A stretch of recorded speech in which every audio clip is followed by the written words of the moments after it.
Now this next slide is very, very powerful. I know accountants, finance specialists, outsourcing companies love numbers.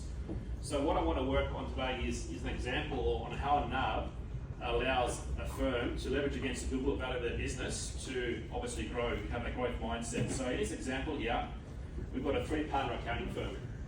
So if you look on the top right, net profit, in this example, let's say a profit of $1.32 million.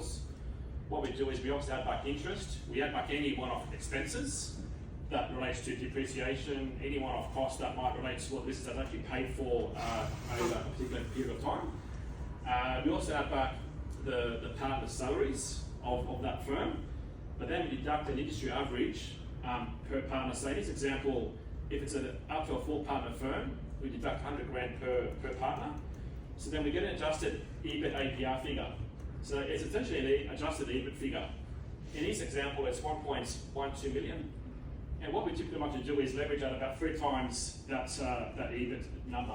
So that number equates to approximately $3.36 million in value there. So we can leverage up to that number, subject to serviceability, to allow a client to obviously holistically grow the business through acquisition. Now below those lines, you've got 3 partners, A, B and C. What we also do as well is provide equity contribution loans to incoming partners who want to actually buy into the firm. So say for example partner A is an employee and they want to become a partner, what we can do is we need to bank the firm, we take a first ring G side of the firm, but from a structure point of view, partner A will have a trust or a company set up. There will be a G side of that trust, there will be a guarantee by the director of that entity, and that entity actually borrows the funds, but we don't require any personal guarantees by the other partners of the firm. So it allows us to leverage against goodwill value of the business, but allow a partner to become a partner of a firm through leveraged finance.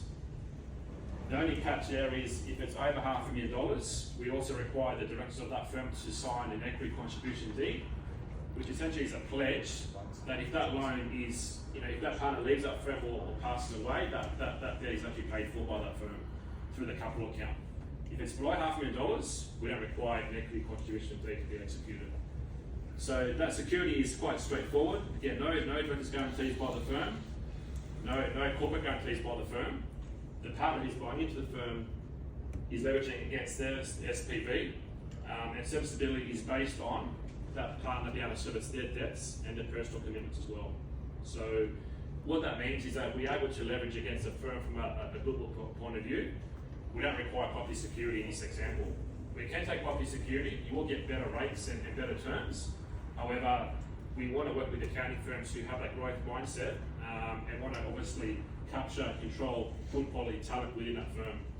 What we did see during COVID was a lot of exodus, a lot of employees left firms because they were offered more money at other firms. So what we see in the market is we're seeing firms who want to retain good quality talent, and to do that, offer these equity contribution loans allows partners to become sticky and employees to become future partners of the firm.